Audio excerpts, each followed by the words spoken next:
पास है वहां से लाल किले से, यहाँ से लाल किले का सफर उनका तो 2 घंटे का रहा होगा। 2 घंटे में अगर आप देश की राजधानी में 100 ट्रैक्टरों से अपने लाल किले को सिक्योर नहीं कर सकते तो आप सिक्किम को कर लोगे, आप अरुणाचल को कर लोगे। ये क्या मजाक चल रहा है? वहाँ तो अभी बस्ती बसाया जा रहा है। मतलब अगर हर रेड लाइट पे भी एक ट्रैक्टर को रोकते तो भाई वहाँ पे सारे ट्रैक्टर रुक ही जाते, पर उनको पहुंचाने का मकसद था, वो वहाँ पे पहुंचाए गए। वहाँ पे उसके बाद एक वीडियो में कहना चाहूंगा, वीडियो में देखा गया कि दिल्ली पुलिस वहाँ पे बैठी है कुर्सियां ढाल के, दिल्ली पुलिस वहाँ पे बैठी है चाय पी रही है। जब वहाँ पे उत्पात मचा है तो दिल्ली पुलिस चाय क्यों पी रही है और किस बात की शाबाशी ले रही है? हमारी आर्म फोर्सेस गर्व करती हैं कि वो देश के लिए जान देते हैं। पुलिस भी ऐसी सुक्की सुक्की मारती है कई बार कि हम फर्ज के लिए जान देते हैं, बाकी ट्रैफिक में 500 लेकर छोड़ देते हैं, वो बात अलग है। मेरी बात सुनो, पूरी कंप्लीट होने दो, ठीक है? तो उस दिन दिल्ली पुलिस के जवान से पूछना चाहूंगा, यार वो फर्ज की राह में कुर्बान होने के लिए तुम्हारे में से कोई क्रांतिकारी, मतलब जो पुलिस वाला सिंघम तुम्हारा जागा क्यों नहीं? उस दिन कहां सोए हुए थे? तो ये सारी उंगलियां उठनी चाहिए प्रशासन पे, सरकार पे, पुलिस पे, लेकिन गोदी मीडिया ने सारी उंगलियां किसान पे कर दी कि तिरंगे का अपमान हुआ। सर मेरी बात सुनो, मैं सबको कहना चाहूंगा कि तिरंगा इस गणतंत्र दिवस पे 26 जनवरी पे किसानों ने तिरंगा, उनकी बात नहीं की जो परेड जिन्होंने पूरी करी, लाखों किसानों ने तिरंगे लगा के क्रांतिकारी गीत लगा के, देशभक्ति के गीत लगा के परेड पूरी करी। उनका कुछ भी कहीं नहीं दिखाया गया, लेकिन ये दिखाया गया भाई इन्होंने तिरंगे का अपमान किया। किसान ने तिरंगे का अपमान नहीं किया है। तिरंगे का अपमान दीप सिद्धू और उसके जैसे जो उसका टोल था उसने अपना डोल दे दिया, ठीक है, और दिल्ली पुलिस ने अपना दे दिया। गृह मंत्री जो जाके पूछ रहे हैं ना, वो 300 के अगर प्लास्टर पाड़ के देखोगे तो उनमें से 10 के ही थोड़े से जख्म होंगे, बाकी सारा कुछ नकली किया जा रहा है। एक बड़ा सवाल, जैसे कि अगर संसद आवारा हो जाए तो लोगों को सड़क पे आना चाहिए, और लोगों को सड़क पे आने के लिए उनको एक सुरक्षा माहौल देने के लिए, या फिर जो फार्म्स लॉ हैं उनको मॉनिटर करने के लिए, या फिर देश में जो लॉज बनाए जाते हैं उनको मॉनिटर करने के लिए जुडिशियल सिस्टम का डेमोक्रेटिक लिबरल होना बहुत ज़रूरी है। तो आप हमारे जुडिशियल सिस्टम को कैसे देखते हैं? एक ऐसा सुप्रीम कोर्ट जो ऐसे 4 लोगों को डिस्कस करने के लिए या फिर बातचीत करने के लिए नियुक्त करता है, जो चारों ओपनली इस 3 फार्म लॉ के सपोर्ट कर चुका है। तो आप जुडिशियल सिस्टम के बारे में क्या बोलना चाहिए? सर जुडिशियल से पहले मैं कहना चाहूंगा कि we are not in a democracy, this is not a democracy, nominal democracy, this is a sham. ये एक फर्जीवाड़ा है, आपसे वोट डलवाया जाता है, वो बन के बैठ जाते हैं, उसके बाद वो बन जाते हैं खुदा। 10 दौर की बातचीत हो चुकी है। प्रधानमंत्री खुद को चाय वाला कहता है, एक चाय पिलाई उसने किसी किसान को, उसने आके पूछा जो नुमाइंदे 10 दौर की बातचीत में थे वो, अरे उसको कुछ आता जाता नहीं। मुझे पता है कि मोदी को कुछ भी नहीं आता जाता, सिर्फ प्रचार के अलावा उसको कुछ नहीं आता जाता। अरे चुप होके मास्क लगा के बैठ ही जाता उस बैठक में। किसान को ये तो लगता है कि प्रधानमंत्री हमारी बात सुन रहा है। ये बात क्लियर हो चुकी है, मीडिया गोदी है और गवर्नमेंट जो है वो किसानों की बात नहीं सुन रही है। हाँ। हम बात कर रहे हैं जुडिशियल सिस्टम की। Judicial system has failed us, judicial system has failed अस। इससे पहले भी सुप्रीम कोर्ट के 4 जजेस या 5 जजेस आके कह चुके हैं कि डेमोक्रेसी खतरे में है। क्यों कही थी? बट उन्होंने इसलिए कही थी, उनका ज़मीर जिंदा था। Yes, but one of them became right now जो कमेटी बनाएगी, आप कमेटी की बात कर रहे हैं, 4 मेंबर कमेटी। या of course I am saying, no, when you are talking about in January 4 Supreme Court judges came out of the chamber and they said democracy right now जो judicial system था supreme court का, ये था कि उनको इन कानूनों की संवैधानिकता पर बात करनी चाहिए थी कि आर दीज कॉन्स्टिट्यूशनल और नॉट, इनको कैसे पास कराया गया, कैसे ठप्पा मरवाया गया। शोर के बीच में कभी यार ध्वनि मत हो सकता है क्या? इतने शोर में अपने लॉज दिखा देते हैं, फलाने पॉइंट के नीचे ये लिखा था और तुम इतने अपनी सीट पे नहीं बैठे थे। यार कमाल की बात है, ये क्लासरूम चल रहा है कि सीट पे मॉनिटर नहीं बैठा रहे, ये क्लास माननी नहीं जाएगी। अजीब सा हाल कर दिया है। You think judicial system has failed? Judicial system is completely failing us, and it's deplorable, it's condemnable। हर आदमी को देखना चाहिए कि क्या हो रहा है। जुडिशियल सिस्टम का काम थोड़ी है कमेटी बनाने का। किसान थोड़ी लेके गया था ये मुद्दा सुप्रीम कोर्ट के पास, वो कमेटी बना रहे हैं कि इस मामले को शांत किया जाए। शांत करने के लिए नहीं, कमेटी किस लिए बनाई गई थी मैं बताता हूँ आपको। ये सारा का सारा जो आंदोलन चला है, जो सैलाब बन चुका है, इसका सारा प्रेशर आ रहा था सरकार पे। तो जुडिशियल सिस्टम ने एक कंधा दिया कि भाई थोड़ा सा हमारे पे डाल देते हैं, ठीक है, थोड़ा बैलेंस आउट हो जाए। थोड़े दिन खबरों में ये आए और भी किया गया। चार उन्होंने 2 बंदे लगाए। यार लानत है, मतलब यार ऐसे बंदे लगाए गए जिन पे 1 लाख लानत है, जिन बंदों ने एक वर्ड नहीं लिखा किसान के लिए, किसान का दर्द उन्होंने कभी समझा नहीं, खेत में उन्होंने कभी मिट्टी में पैर दिया नहीं। ऐसे लोगों की 4 कमेटी का क्या करेगा किसान? एसी में बैठ के बात करेगा।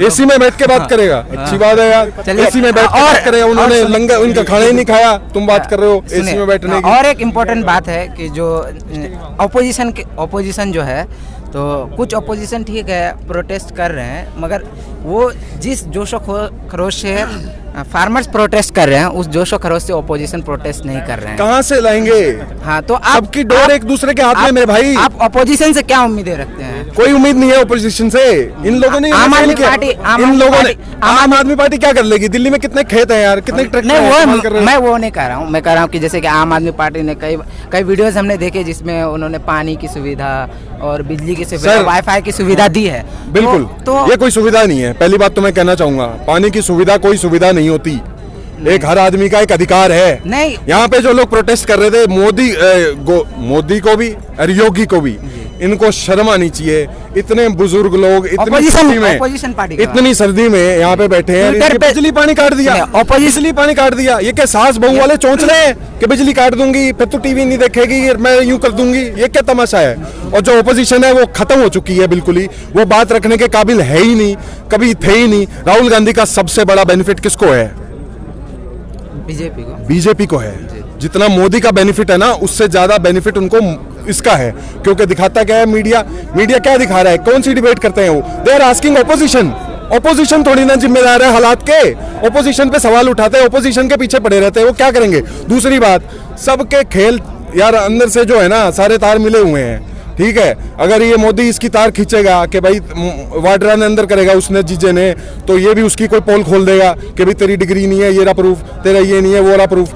हर पत्थर के नीचे बिच्छू हैं यहाँ पे। और अलग अलग सवाल हैं, इसलिए अलग अलग, जैसे कि अभी फार्मर प्रोटेस्ट जब चल भी रहा था, तब भी कई सारे लोकल इलेक्शंस जो थे, उनमें मतलब बीजेपी जीत रही थी, बहुत ज़्यादा जीत रही थी। तो मैं ये आपसे पूछना चाहूँगा कि इतने सारे प्रोटेस्ट होने के बावजूद ये प्रोटेस्ट इलेक्टोरल सिस्टम पे क्यों इन्फ्लुएंस नहीं कर पा रहा है? जैसे लोगों के माइंड पे क्यों इन्फ्लुएंस नहीं कर पा रहा है कि ठीक है अब वोट नहीं देंगे, अब जितना हुआ अब वोट नहीं देंगे?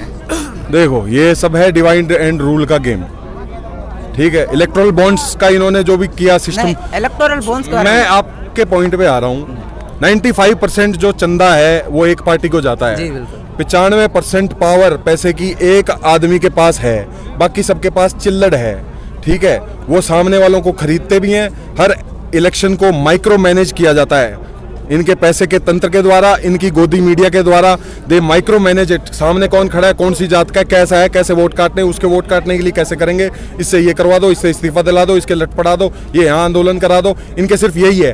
प्रधानमंत्री का काम इलेक्शन थोड़ी होता है यार।